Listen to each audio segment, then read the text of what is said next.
بسم اللہ الرحمن الرحیم۔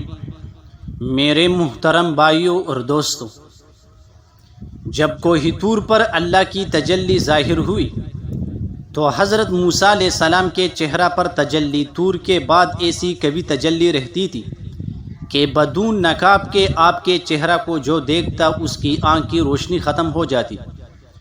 انہوں نے اللہ تعالیٰ سے عرض کیا کہ ایسا نقاب عطا فرمائے جو اس کبھی نور کا ساتر بن جائے اور آپ کی مخلوق کی آنکھوں کو نقصان نہ پہنچے۔ اللہ تعالیٰ نے ارشاد فرمایا کہ اپنے کمبل کا نقاب بنا لو جو کوہ طور پر آپ کے جسم پر تھا، کیونکہ اس نے طور کی تجلی کا تحمل کیا ہوا ہے۔ اس کمبل کے ٹکڑے نے وہ کام کیا جو آہنی دیواریں بھی نہ کر سکتی تھی۔ اب حضرت صفورہ علیہ السلام جو آپ کی اہلیہ محترمہ تھی اور آپ کے حسن کے عاشقہ تھی، اس نقاب سے بے چین ہو گئی تو آپ نے اسی شوق اور بےتابی سے ایک آنکھ سے حضرت موسیٰ علیہ السلام کے چہرہ کو دیکھا تو وہ آنکھ چلی گئی۔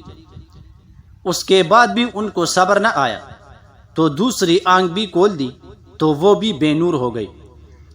اس وقت ایک عورت نے حضرت صفورہ سے پوچھا کہ کیا تمہیں اپنی آنکھوں کے بے نور ہونے پر حسرت اور غم ہے؟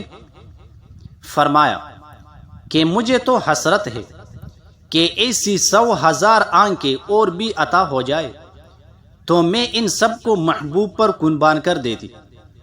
اللہ تعالیٰ کو حضرت صفورہ کا یہ کلام بہت پسند آیا اور خزانہ غیب سے دونوں آنکھوں کو ایسا نور عطا کر دیا جس سے وہ ہمیشہ حضرت موسیٰ علیہ السلام کو دیکھا کرتی تھی، اور ان میں ایسا تحمل پیدا کر دیا کہ پھر کبھی نور خاص سے ضائع نہ ہوئی۔ جزاک اللہ۔